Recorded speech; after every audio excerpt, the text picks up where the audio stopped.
Am I the asshole for telling my girlfriend to stop buying NASA-related things? Oh. My girlfriend, 24 female, and I, 27 male, have been together for 3 years. For as long as I can remember, she's obsessed with astronauts and NASA shirts. Her dream job isn't even to be an astronaut. She just thinks they're incredibly aesthetic and loves planets and admired astronauts. The issue is, it makes her look incredibly smart when she reveals the admiration to other people, and the fact that it's childish to be this into NASA and astronauts and not have it as a dream job.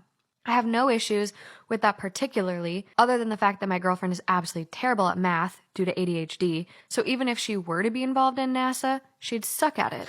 It's an ongoing joke with my girlfriend that she's terrible at math, and we have a laugh about it. The other day, we were hanging out with our mutual friends, and she showed them pictures of her new NASA/astronaut themed bed sheets that I had no knowledge of her even buying. I lost it there. I told her to stop being so obsessed with NASA and astronauts, and it makes her look childish when it's not actually her dream job, and to stop wasting her money on things like that. She looked shocked and got up and left. She hasn't responded to my texts or calls in nearly 24 hours, and I don't want to show up at her apartment. My friends are telling me I fucked up, but I felt like she needed a reality check. Am I the asshole?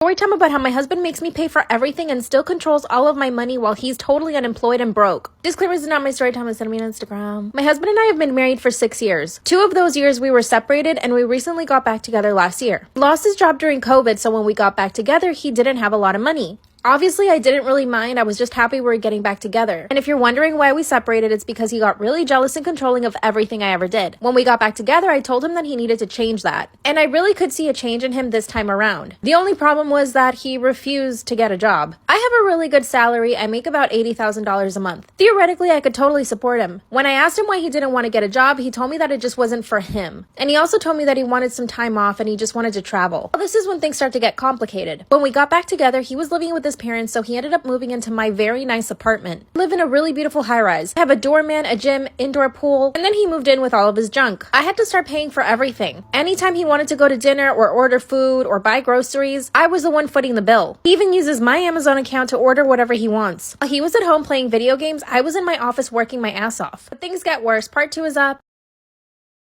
Story time about how my husband controls all my money while he's unemployed and totally broke. Disclaimers is not my story time. Send me on Instagram. After 3 months of me paying for everything and him using my Amazon account to buy whatever he wanted, including gaming consoles, this man had the audacity to tell me that I was spending too much money on my designer bags. Yeah, you heard that right. One day I decided to treat myself for my birthday by getting myself a Chanel bag. As soon as he saw the new purchase, he started acting like I was addicted to shopping. And then he starts bringing up all these other things. How I like going to Starbucks, how I like going to the nail salon, and that's when I realized it. He had access to my bank account. He could see all of the transactions that I was making. And of course he could. I was in my office all day while he had access to my laptop at home. And of course it didn't occur to me to change my passwords. I was actually really shocked when he started bringing all of this up. Then he suggested that I should let him manage my money. And at first I just went with it. Said okay, and that's when he literally took my credit card from me. And he started moving money around my accounts and started buying crypto. After 2 months of that, I was done. I asked him to give me my credit card back, which he did. He started guilting me into feeling like I shouldn't go to the nail salon and do these little small things that make me feel good about myself. He was brainwashing me. A few weeks later, it was time for me to upgrade my car. So I decided to get a Tesla. And when I told him, he got so angry. I could see in his face that he was so envious. He spent 2 hours trying to talk me out of getting the stupid Tesla. But the very next day, I went straight to the Tesla store and bought my car.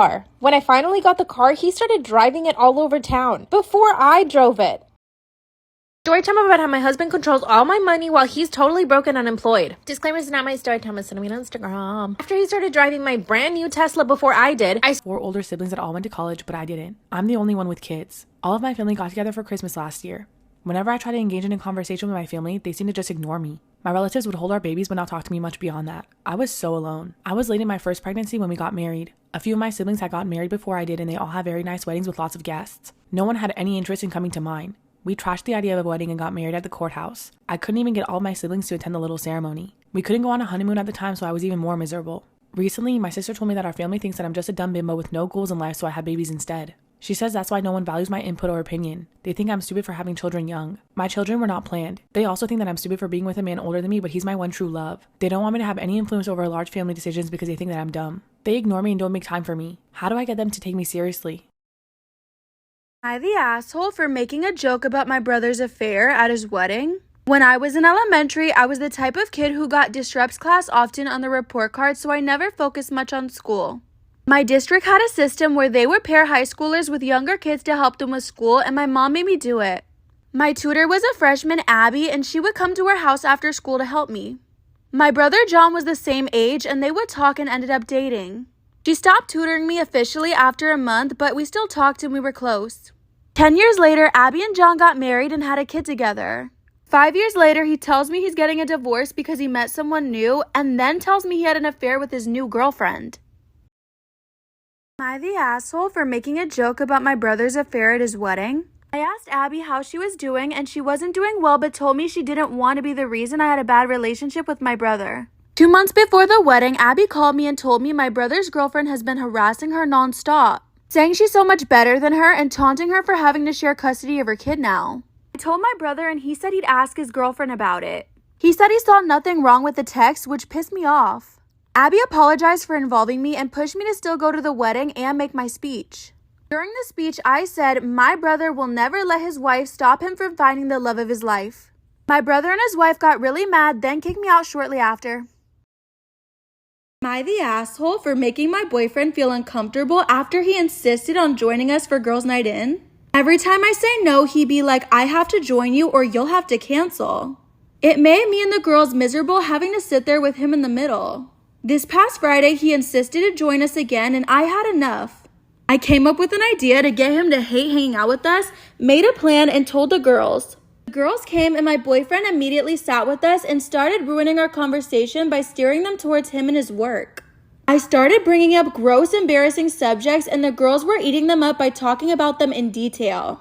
Periods, cramps, diarrhea, hairy legs, queefs. Am I the asshole for making my boyfriend feel uncomfortable after he insisted on joining us in girls' night in? Squeezing stuff out of our face, cramps, diarrhea, dirty underwear, again, cramps and diarrhea. We talked about this stuff in boring detail like I could feel his discomfort. When I turned to look at him, he was red in the face and had sweat all over his forehead. He got up from the couch ready to head out and I looked at him and asked where he was going. He said, I just remembered that I have an important meeting with a guy in about 10 minutes and I have to go now. Came home and said I made him feel uncomfortable and sick with the horrible subjects. I said it's typical girl talk. Am I the asshole for deciding not to let my husband into the delivery room? Me and my husband have been together for 8 years and I'm almost 9 months pregnant with a girl. In his family, it's tradition to name a baby before it's born and the name is embroidered onto a blanket that's been passed down from generation to generation. Then the baby's wrapped in the blanket when it's born. I'm trying to come up with a name we both like, but some of the names he suggests just do not resonate with me. He's been getting annoyed lately and telling me to just pick a name. As his grandmother's name was Beatrice, he wants to name her that, but I don't like it. I really did want to see her before naming her, but I wanted to please his family. In honor of my late sister, I want to name her Jessica, and that was her name before she passed away. Am I the asshole for not letting my husband in the delivery room? Every time I suggest a name, he attacks and calls it ugly. Today his mom was pressuring me and I just blurted out the name Jessica. After a pause and laugh, she said that was a name for a large girl and it was unsuitable. She then asked if I wanted the baby to be ugly and if I was trying to ruin its life before it was born. I harshly asked her to stop talking and her herself is no Beyonce. Annoyed, she told me to leave her house and not wanting to cause a further argument, I left. When I got home, my husband was extremely disappointed in my actions that he couldn't even look at me. The next day, she was at my doorstep and told me she decided on a name and that she was naming her Connie after her mom. Am I the asshole for deciding not to let my husband into the delivery room? The next day, she was at my doorstep and said she decided on a name, then said my decor was tacky. She said she was naming the baby Connie after her mother and it was a name neither me or my husband picked. I told her no and asked her to leave and eventually she did, but after some insults were issued to me. I asked my husband about it and he said I have no right to speak about any of this as I have not been open to the names that he suggests. He said I was selfish and that I should go. I packed my things and went to my older sister's house and she was fuming. He's been trying to apologize, but I've decided I'm not telling his family when I go into labor.